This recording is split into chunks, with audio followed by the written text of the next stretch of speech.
número 12 de la materia Doctrina Bíblica Bautista en un año. El tema que vamos a tratar con la ayuda del Señor tiene que ver con las doctrinas de la iglesia y la necesidad de los artículos de fe en cada iglesia local. Le rogamos que nos acompañen en unos momentos de oración a nuestro Padre Celestial para que sea Él dirigiéndonos por intermedio de su Santo Espíritu en el desarrollo de esta lección. Oremos. Padre nuestro que estás en los cielos, es un gran privilegio una vez más estar delante de tu divina presencia por intermedio del Señor Jesucristo. Él es el único mediador entre Dios y los hombres y Él nos ha enviado su Santo Espíritu a nuestras vidas y también a la iglesia para que ella y nosotros podamos llevar adelante el mensaje de tu palabra en el mundo hispano hablante, también a través del seminario. Bendice, Señor, esta lección, cada una de las personas que nos acompañan, las necesidades que ellos y nosotros tenemos. Ante todo rogamos que seas tú contestándolas de acuerdo a tu soberana voluntad, porque tú eres el único que sabes lo que realmente nos conviene. Pedimos que limpies nuestras vidas, nuestros corazones de todo pecado y nos ayudes a estar en tu perfecta voluntad. En Cristo Jesús. Amén. Repetimos que la lección número 12 tiene que ver con las doctrinas de la iglesia y la necesidad de los artículos de fe. En la página número 56, 57 y 58 del material escrito que usted, apreciado hermano y hermana, debe tener y que muy seguramente previamente habrán leído, tenemos el contenido básico de esta lección número 12 que tiene que ver con los artículos de fe en una iglesia del Señor Jesús. Lo primero que hay que hacer es definir en qué consisten los artículos de fe. La realidad es que cada una de las iglesias locales necesitan tener muy bien definida la doctrina, porque en estos 20 siglos muchas corrientes, como dice la palabra de Dios, muchos vientos de doctrina, como lo vamos a analizar un poco más adelante basándonos en la palabra de Dios, han tratado de invadir la iglesia. Una iglesia que sabe realmente lo que enseña la palabra de Dios en cada uno de los temas, pues será una iglesia fuerte porque no solamente podrá proclamar con eficiencia la verdad, sino que además podrá en determinado momento defender la sana doctrina. Queremos justificar el desarrollo de esta lección con algunos textos bíblicos que usted y yo podemos inicialmente estudiar. Queremos invitarles para mirar la justificación de esta lección, la número 12, en el libro de Hechos de los Apóstoles. Por favor, vamos a ir, si son tan amables, mis apreciados hermanos y hermanas, al capítulo número 20. El apóstol Pablo se está despidiendo de la iglesia de Éfeso y ha llamado a los pastores, que como sinónimo también se menciona allí ancianos y también se menciona la palabra obispos en el verso número 28. Pero, mis apreciados hermanos y hermanas, en el verso número 29 de Hechos capítulo número 20, Hechos 20-29, encontramos una justificación muy sólida con base en la palabra de Dios sobre por qué una iglesia debe tener muy definidos los artículos de fe, que jamás van a estar por encima de la palabra de Dios, pero que sí, amados hermanos y hermanas, deben contener, por decirlo así de esa manera, un resumen, una síntesis de lo que Dios enseña. Por ejemplo, en cuanto a la creación, en cuanto a la familia, en cuanto a la misma iglesia, en cuanto al gobierno humano, en cuanto a la forma como los seres humanos debemos llevar nuestra vida práctica, sobre todo, lógicamente, como hijos de Dios. Seguramente usted ya ha tenido la oportunidad de mirar lo que dice allí Hechos 20-29 y entonces podemos leer lo que dice el Señor a través del médico Lucas, inspirado por el Espíritu Santo como escritor. Porque yo sé que después de mi partida entrarán en medio de vosotros lobos rapaces que no perdonarán al rebaño, y de vosotros mismos se levantarán hombres que hablen cosas perversas para arrastrar tras sí a los discípulos. Y sigue diciendo el verso número 31, por tanto velad, acordándoos que por 3 años, de noche y de día, no he cesado de amonestar con lágrimas a cada uno. Y en el verso 32 concluye, y ahora, hermanos, os encomiendo a Dios y a la palabra de su gracia, que tiene poder para sobreedificaros y daros herencia con todos los santificados. Aquí encontramos la respuesta a la pregunta, ¿por qué es absolutamente necesario que una iglesia del Señor conozca la sana doctrina, la logre diferenciar de otros tipos de doctrinas y además de eso tenga la suficiente capacidad de resumirla en unos artículos de fe para tener, valga la redundancia, definida la doctrina, y de esa manera, cuando una persona recibe a Cristo como Salvador personal, cuando una persona se añade por bautizo a la iglesia, inmediatamente debe conocer cada una de las doctrinas para que de esa manera no sea desviado hacia el error. Entonces, apreciados hermanos y hermanas, ya teniendo esta justificación bíblica, reconociendo que muchas veces llegan personas con doctrinas diferentes al seno de la iglesia y que después ese tipo de doctrinas empiezan lenta, paulatinamente, a veces no es en unos pocos días ni en unos pocos años, sino con el paso de los años, entonces las iglesias van siendo contaminadas y se van apartando de la verdad. Lógicamente, la iglesia del Señor siempre ha resistido ese tipo de ataques, esos intentos de desviaciones de la sana doctrina. Lo primero que necesitamos evaluar es la parte de la disertación del maestro. En el punto número 1 necesitamos comentar lo que afirma allí. Solo el cristiano que conoce su Biblia puede desafiar los dardos del demonio. Los textos que vamos a estudiar a continuación nos dan la razón en cuanto a esta afirmación. Son 3 afirmaciones que tenemos allí en la disertación del maestro y todos ellos están centrados en la responsabilidad que tenemos como hijos de Dios para conocer suficientemente la palabra del Señor. El primer texto lo encontramos en el libro de Efesios, en el capítulo número 6, en los versos 16 al 17. La estructura de esta lección tiene entonces 2 grandes fundamentos desde el punto de vista bíblico. La necesidad de conocer la palabra de Dios es argumentada de una manera continua en la Escritura, pero en estos 2 textos hay un resumen muy importante que el Señor quiere presentarnos. Inicialmente, en la misma iglesia de Éfeso, en Efesios capítulo 6, en el verso número 16 al 17, y que usted, apreciado hermano o hermana, debe acompañarnos en su lectura, encontramos allí también la forma como una iglesia del Señor necesita conocer la palabra de Dios. Dice en el libro de Efesios, en el capítulo 6, en el verso número 16 y 17, sobre todo tomad el escudo de la fe, con que podáis apagar todos los dardos de fuego del maligno.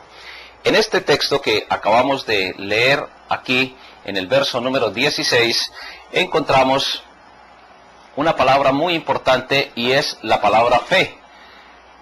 Anteriormente se había afirmado en el verso número 12 que no tenemos una lucha contra carne y sangre. En otras palabras, el adversario que nosotros tenemos no lo vemos, tampoco es de carácter humano. Es un adversario que nosotros no lo percibimos a través de los sentidos. Pero entonces, como dice que no tenemos una lucha contra carne y sangre, es decir, ni contra un ser humano, sino contra principados, contra gobernadores de las tinieblas de este siglo y contra huestes, es decir, una innumerable cantidad de espíritus o de demonios, por decirlo así de esa manera, de ángeles caídos, de maldad en las regiones celestes. Y entonces, aquí es donde entra la gran preocupación, porque, apreciados hermanos y hermanas, muchas personas en esta época se defienden, o entre comillas, tratan de defenderse del ataque del maligno a través de reprender demonios. La palabra reprender significa proferir un juicio, y Jesús lo hizo directamente. En algunas ocasiones los apóstoles lo hicieron indirectamente bajo la autoridad del Señor, con el propósito de confirmar lo que la palabra de Dios decía. Pero hoy, y particularmente aquí, en esta carta, en el libro de Éfeso, se nos entrega la armadura de Dios como la forma para defendernos, para resistir mejor el ataque del maligno. Las influencias del maligno, las influencias de sus demonios, el intento por desviar a un creyente y particularmente a una iglesia de la verdad, no es algo nuevo. Los ataques insistentes de Satanás y del maligno a través de sus ángeles, principados y potestades, a través de las influencias, para aclarar ahí muy bien el punto, son cosa continua en la vida del cristiano y en la vida de la iglesia. Pero uno de los elementos, además de la justicia, además de la verdad, además de la predicación, es el escudo de la fe. Hay que recordar aquí que la fe en la Biblia tiene varias aplicaciones. Puede ser primero una fe intelectual, que es una fe que no produce todavía salvación porque no contiene arrepentimiento. Luego, la segunda clase de fe que vimos a manera de resumen es la fe que salva, que es una fe que contiene arrepentimiento. Es una fe que es producto del arrepentimiento. Luego viene la fe para obediencia y finalmente encontramos la cuarta clase de fe que tiene que ver con la fe como un sistema de doctrina. Entonces, lo que la palabra de Dios está diciendo acá es que cuando un creyente o cuando una iglesia quiere en determinado momento tomar muy buenas decisiones, deberá definitivamente entonces conocer la palabra de Dios. Cuando un creyente no conoce la palabra de Dios, se debilita.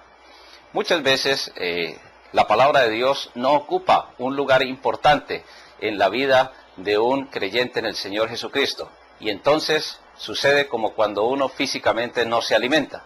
Si uno se alimenta básicamente 3 veces durante un día, es precisamente para poder consumir, por decirlo de esa forma, las energías necesarias para desarrollar las actividades, llámese de estudio, llámese de trabajo, o llámese deportivas o de cualquier tipo.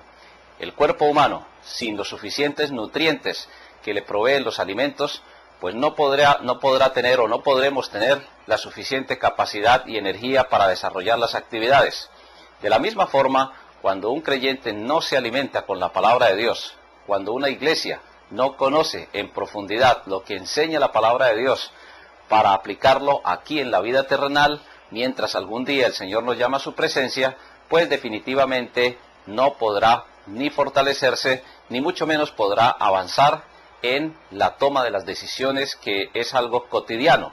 Todos los días tomamos decisiones como personas, todos los días tomamos decisiones como familias, todos los días tomamos decisiones como iglesia, pero para que una iglesia pueda en determinado momento defender la doctrina, necesita indiscutiblemente conocerla.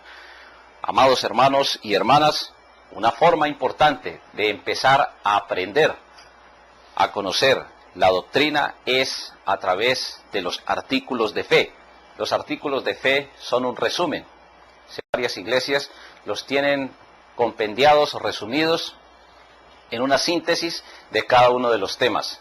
¿Qué cree su iglesia? ¿Qué cree mi iglesia en cuanto a la creación, en cuanto a la familia, en cuanto al Estado, en cuanto a las relaciones con el Estado, en cuanto a el trabajo? Todas esas son doctrinas básicas de la palabra de Dios. En cuanto a la salvación, en cuanto al bautismo, en cuanto a la cena del Señor, ahí está claramente entonces justificado que la única manera como una iglesia puede llevar no solamente adelante la voluntad de Dios en la aplicación, sino también la proclamación del Evangelio, es conociendo la doctrina. En otras lecciones ya hemos definido la palabra doctrina, que significa una verdad, pero no resumida ni tampoco por iniciativa del ser humano. Es una verdad revelada por Dios, y una de las formas como Dios la ha revelado es a través de la Escritura. El otro texto lo encontramos en el Evangelio según San Juan, capítulo 5, en el verso número 39. Acompáñenos, por favor, para meditar en ese texto, donde encontramos básicamente otra justificación de por qué una iglesia debe tener claramente definida la doctrina. Hay que recordar que la iglesia del Señor no tiene la autoridad de cambiar la doctrina. Tampoco la iglesia del Señor tiene la autoridad de vivirla adaptando a los tiempos. La verdad es una sola. Desde que Dios estableció la raza humana, luego a través del pueblo de Israel, Dios enseñó la verdad porque ellos tuvieron la oportunidad de tener el Antiguo Testamento. Cuando la Biblia se terminó de escribir, allá en la isla de Patmos, por medio de la revelación del mismo Señor a Juan, el apóstol y el evangelista, entonces se selló la palabra de Dios. Y al sellar la palabra de Dios significa que se confirmó por las señales, los milagros, los prodigios que los apóstoles, o mejor, que el Señor hizo a través de los apóstoles. En este incidente personal del Señor Jesucristo, registrado allí en el Evangelio según San Juan, en el capítulo 5, en los versos 39, o mejor 38 y 39, encontramos también otra base para que una iglesia tenga sus propios artículos de fe. Y dice el Señor: ni tenéis su palabra morando en vosotros. Jesús está hablando con algunos religiosos de su época, porque a quien Él envió, es decir, al Señor Jesucristo, vosotros no creéis. Y sigue diciendo el verso 39, escudriñad. Y la palabra escudriñar significa excavar como buscando un tesoro. Escudriñad las Escrituras, porque a vosotros os parece que en ellas tenéis la vida eterna, y ellas son las que dan testimonio de mí.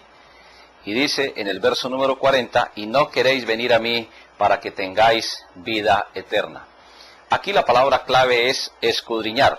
En esa palabra escudriñar, Jesús estaba enseñando o dando a entender a cada uno de las personas que le escuchaban que era una responsabilidad, porque al escudriñar, es decir, al buscar, como buscando un tesoro, la verdad, pues había que hacerlo con muchísima delicadeza y dedicación. Un tesoro no se encuentra de una manera providencial solamente, ni se encuentra improvisando. Hay que hacer un mapa, hay que hacer un estudio no solamente geológico, sino también de las estrategias para poder llegar a descubrir ese tesoro, con el riesgo de que sea muy poco lo que se encuentre o de que no se encuentre nada, o también con la posibilidad de que haya una gran cantidad de bienes materiales en ese tesoro. Pero un tesoro, perdóneme la redundancia, se busca con mucho afán, con mucha dedicación, con gran entusiasmo, con gran persistencia, de una manera muy paciente, porque se espera obtener un gran bienestar económico al extraerlo.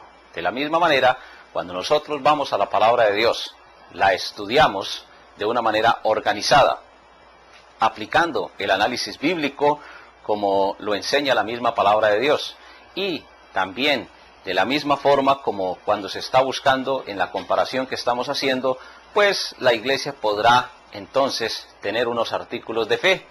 Cada una de las doctrinas, por decirlo de esa manera, serán como grandes perlas preciosas que servirán para que la vida del ser humano esté acompañada de la dicha, del bienestar, esté acompañada también de cada uno de los elementos de bendición que Dios da a su iglesia. Por eso estos dos textos nos sirven a nosotros para justificar la afirmación que se presenta en el número 1. Solo el cristiano, y podríamos complementarla, solo la iglesia del Señor Jesucristo como iglesia local, que conoce su Biblia, una iglesia que se dedica no solamente el domingo en la mañana, quizás no solo entre semana en un servicio de oración, sino que tiene un programa de lectura bíblico diario, y no solamente un programa de lectura, sino un programa de estudio. Hay iglesias que a manera de ejemplo tienen sus artículos de fe y periódicamente, de forma semanal o mensual o de forma anual, van escudriñando. Volvemos a insistir, buscando como un tesoro las verdades para poderlas llevar a la práctica y de esa forma entonces tener una vida de bendición, una vida de dicha, y de bienaventuranza. Solo el cristiano o solo la iglesia que conoce su Biblia puede desafiar todos los ataques del maligno. Otro de los textos que nos ayuda con gran claridad lo encontramos en el Evangelio según San Marcos, en el capítulo número 7, de los versos 6 al 8. Marcos 7, del 6 al 8, es otro texto que también nos ayuda a complementar esta enseñanza que estamos estudiando, eso sí, siempre con base en la palabra del Señor. Evangelio según San Marcos, en el capítulo número 7,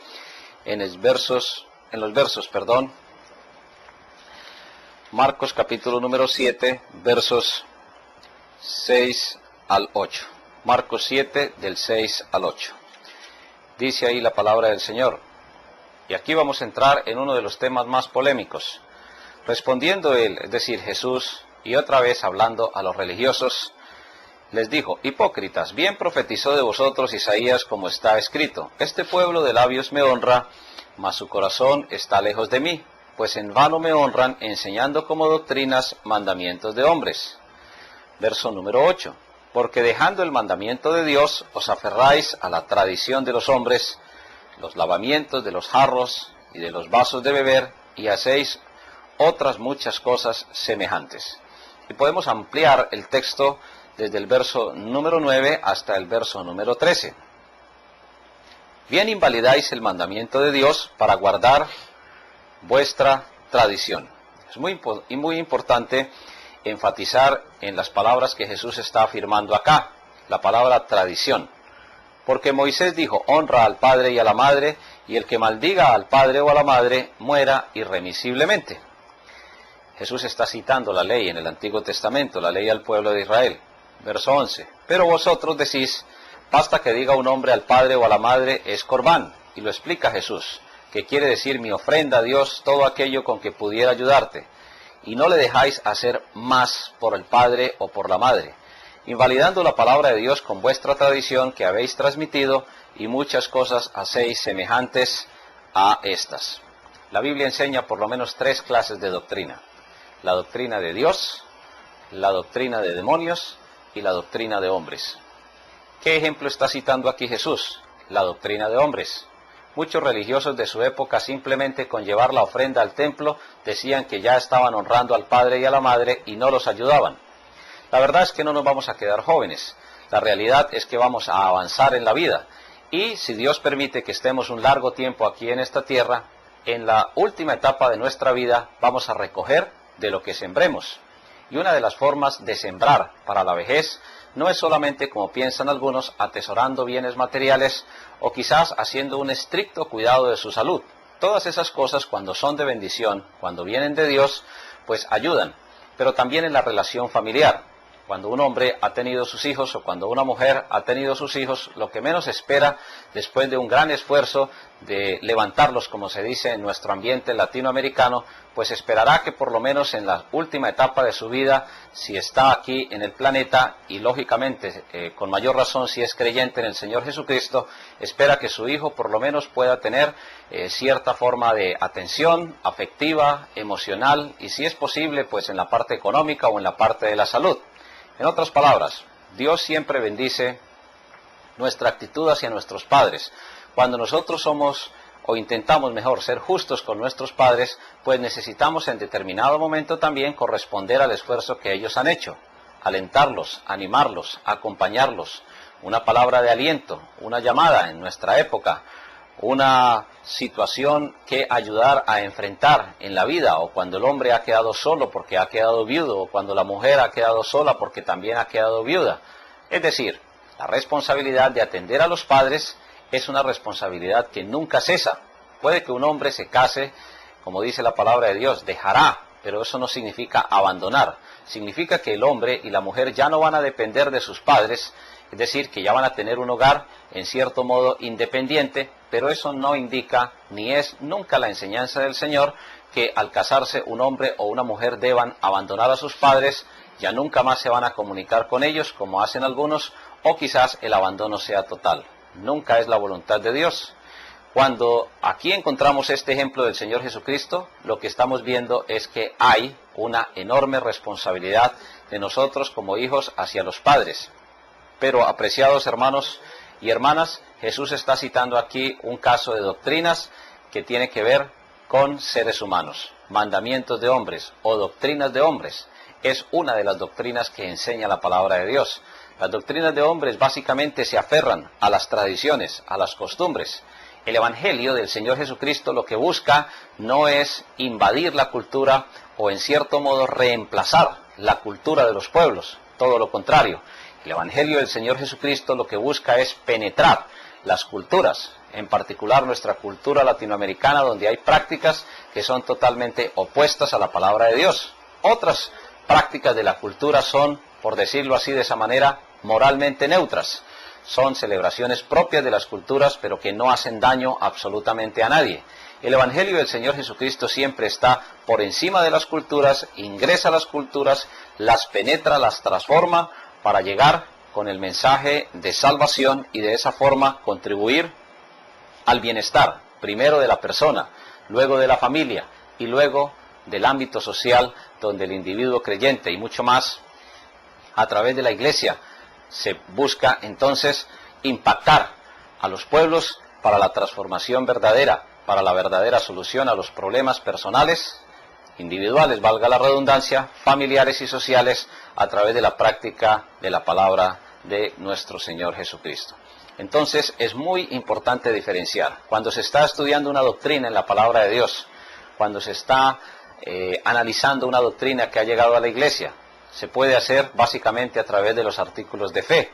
Hoy pululan, por decirlo así de esa manera, muchas doctrinas de hombres en las iglesias, y pululan también, abundan muchísimas doctrinas de demonios, porque la Biblia también enseña lo que tiene que ver con la doctrina de demonios. Y lo podemos demostrar allá en 1 Timoteo capítulo 4, en los versos 1 hasta el verso número 6. Acompáñenos por favor, y siempre insistimos en que sus preguntas, sus comentarios, sus dudas y lógicamente sus trabajos en cuanto a las tareas para los alumnos son de gran importancia para el aprovechamiento máximo de estas lecciones. La realidad es que el contacto personal nunca es reemplazado con nada. El Señor Jesucristo, cuando vino a hacer su ministerio terrenal, lo hizo aquí personalmente, y hoy ha dejado su iglesia. Estos medios de comunicación que se nos permite usar para la gloria de Dios son un vehículo más, pero nunca reemplazan la pregunta, el comentario, la inquietud, la duda, el contacto con su director de campus en cuanto a la aclaración de este tipo de enseñanzas de la palabra de Dios. De hecho, ni lo sabemos todo, ni pretendemos saberlo todo, sino simplemente lo que pretendemos hacer bajo la dirección del Señor es facilitar una profundización del estudio de la palabra de nuestro Señor. La segunda clase de doctrina que enseña la Biblia en nuestra clasificación la encontramos en 1 Timoteo capítulo 4, desde los versos 1 hasta el verso número 6. Pero el Espíritu dice claramente que en los postreros tiempos, la palabra postrero significa últimos tiempos. ¿Cuándo empezaron? Cuando Jesús ascendió. ¿Cuándo van a terminar? Cuando Jesús regrese. Entre la primera y la segunda venida del Señor Jesucristo se van a desarrollar los últimos tiempos. Algunos apostatarán. La palabra apostatar significa conocer la verdad y abandonarla. Apostatarán de la fe.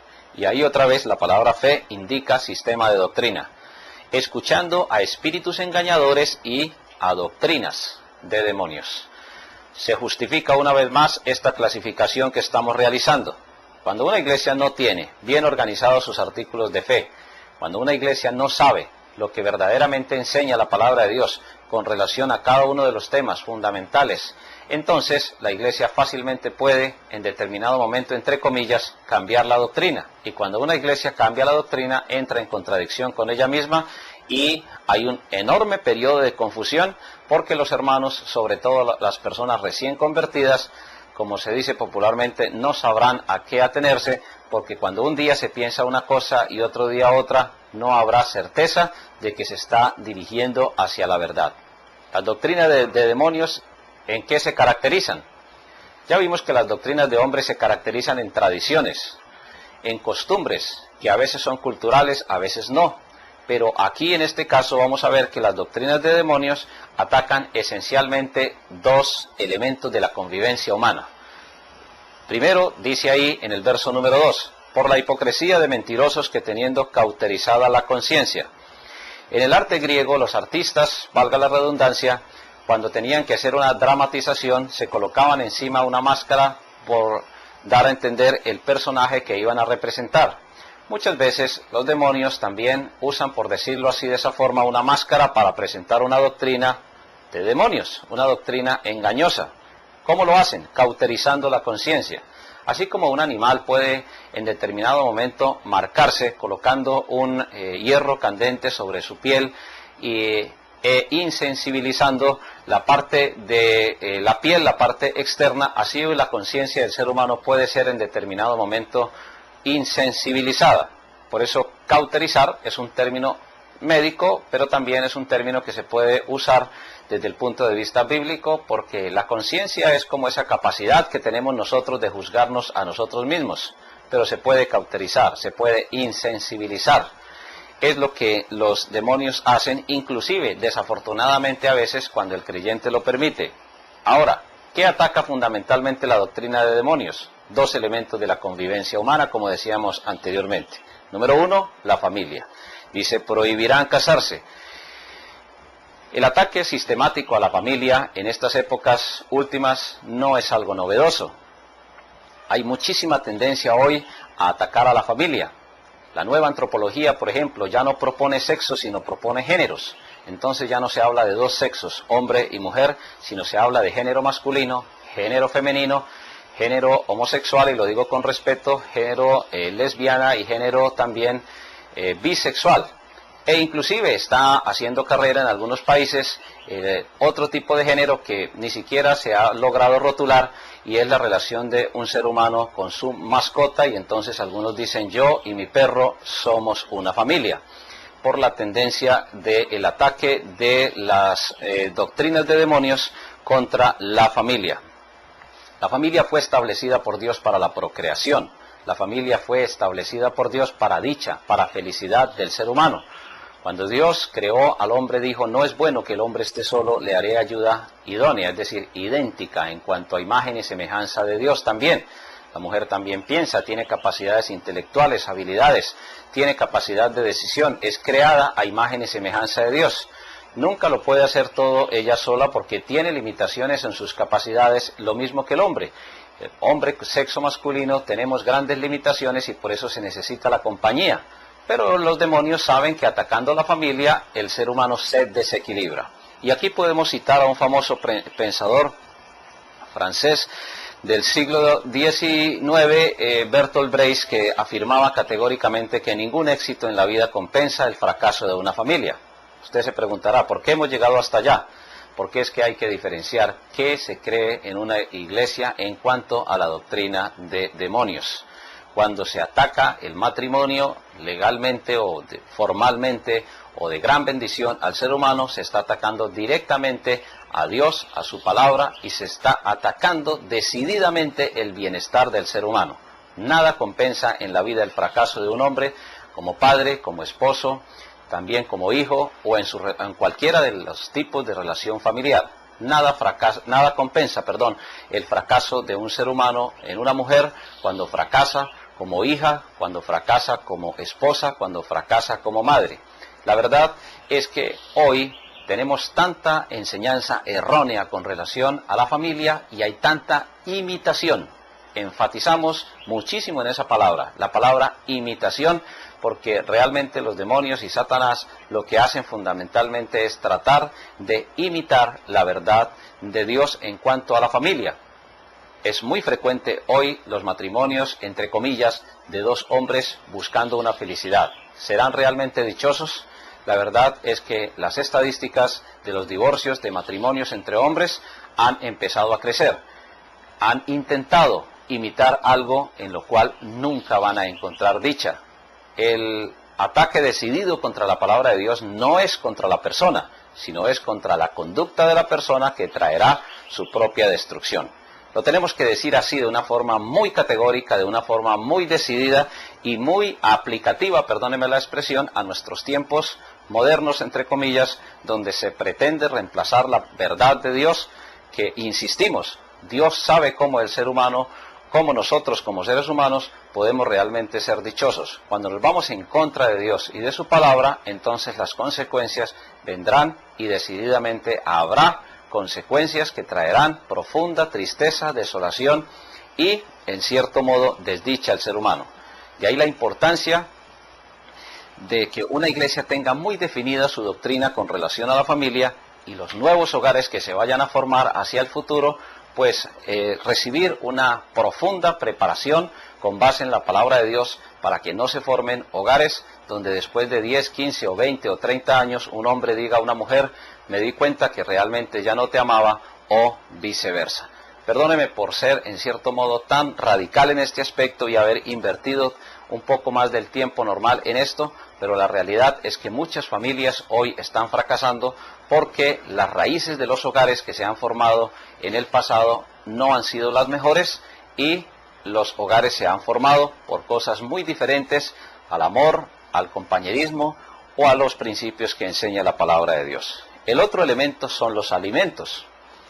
Dice ahí la palabra de Dios que mandarán abstenerse. La palabra mandar es una palabra imperativa, y es una palabra de una orden que dan los demonios, pero sucesiva, cuando dicen mandarán abstenerse de alimentos que Dios creó, para que con acción de gracias participasen de ellos los creyentes y los que han conocido la verdad.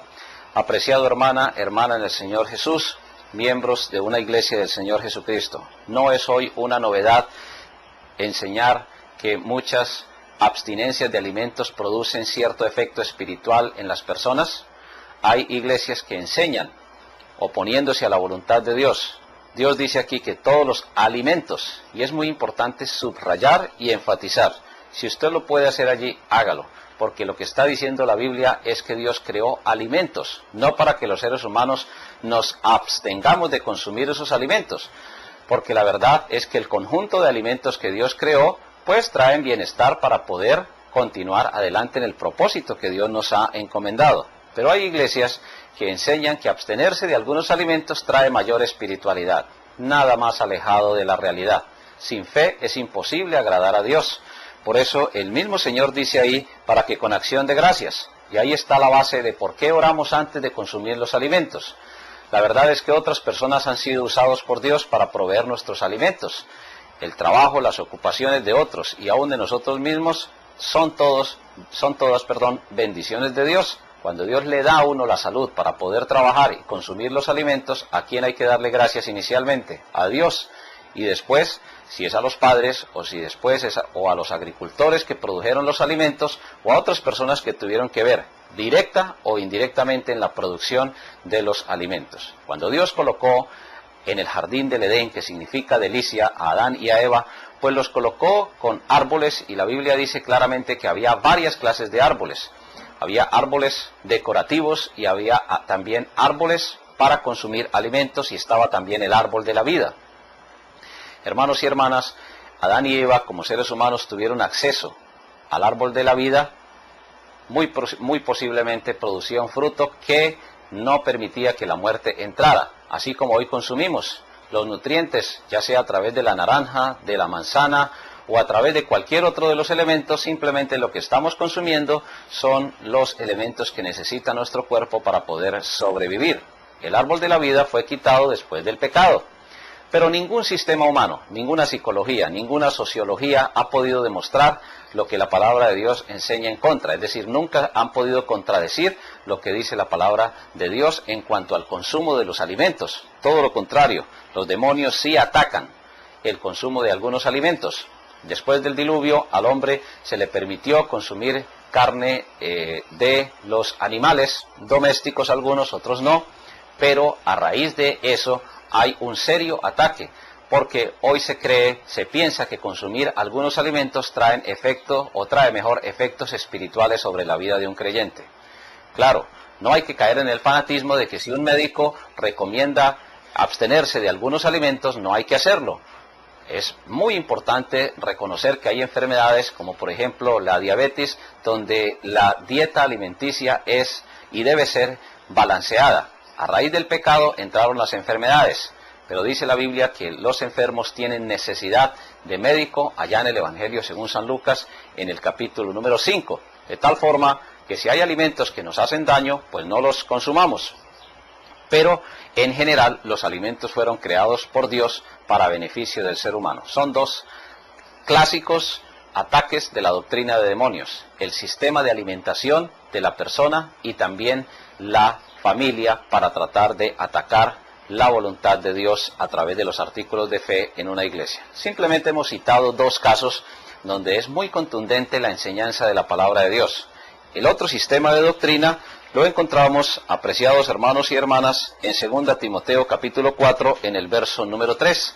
Allí en ese texto vamos a mirar cómo el Señor nos dice que la tercera clase de doctrina es una doctrina que no enferma. 2 Timoteo capítulo 4, en el verso número 3. Pablo se está despidiendo de Timoteo, quien pastoreaba la iglesia de Éfeso. Y le dice en 2 Timoteo capítulo 4, en el verso número 1, te encarezco delante de Dios y del Señor Jesucristo, que juzgará a los vivos y a los muertos en su manifestación y en su reino. Verso 2, que prediques la palabra, que instes a tiempo y fuera de tiempo, redarguye, reprende, exhorta con toda paciencia y doctrina.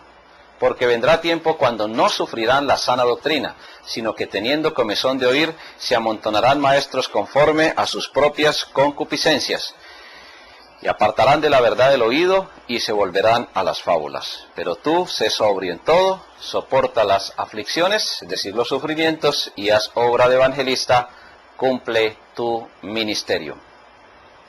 Hermanos y hermanas en el Señor Jesucristo, la tercera clase de doctrina es la mejor, es la más importante, es la que nunca enferma al ser humano, ni espiritual, ni emocional, ni físicamente. Es la doctrina de Dios. Estas tres clases de doctrina están en seria oposición. Preguntémonos si los artículos de fe contienen mandamientos de hombres, se han filtrado doctrinas de demonios en los artículos de fe, o si es realmente una síntesis, un resumen, nunca por encima de la palabra de Dios, sino todo lo contrario, un resumen de la doctrina de Dios, de la sana doctrina. Estos comentarios que hemos hecho, pues nos llevan a nosotros a resumir estos 3 puntos en cuanto a la disertación del maestro. El conocimiento de la Biblia es necesario para la fortaleza del cristiano, como los huesos para la fortaleza del cuerpo humano. Nosotros sabemos que el sistema óseo tiene la suficiente capacidad para dar estructura al movimiento del cuerpo en el ser humano. Y finalmente, ¿en qué forma ayuda a fortalecer los huesos de nuestra vida cristiana la unión de preparación doctrinal?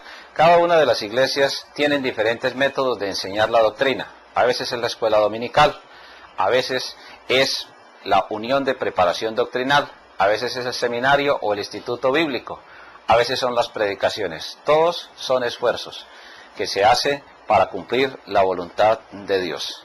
Finalmente queremos dejarle con un pasaje en el libro de Judas, que tiene solamente un capítulo, en el verso número 3. Allá antes de Apocalipsis encontramos el libro de Judas. Él se identifica a sí mismo como hermano de Jacobo o Santiago, era líder en la iglesia en Jerusalén y es inspirado por el Señor. Él quería escribir solamente un tratado para la salvación, pero ante la proliferación de doctrinas dice: amados, en el verso 3, por la gran solicitud que tenía de escribiros acerca de nuestra común salvación, me ha sido necesario, y enfatizamos la palabra necesidad allí, escribiros, exhortándoos. La palabra exhortar significa sacar algo que ya está en la mente, pero que no se le ha puesto suficiente atención de una manera cotidiana. Que contendáis, y la palabra contender significa defender. Contendáis ardientemente por la fe. No es una fe para salvación, porque ya eran salvos. No era tampoco una fe solamente para obediencia. Claro, eran salvos, querían obedecer, necesitaban la fe, pero para ello necesitaban defender la sana doctrina, la doctrina de Dios, que ha sido una vez dada a los santos.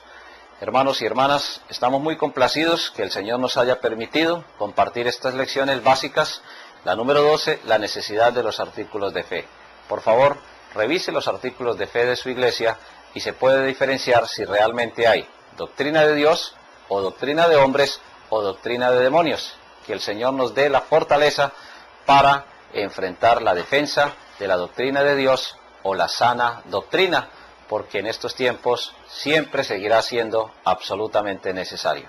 Que Dios nos bendiga a todos grande y ricamente, y les esperamos con las diferentes preguntas y las tareas para los alumnos. Muchas gracias por acompañarnos.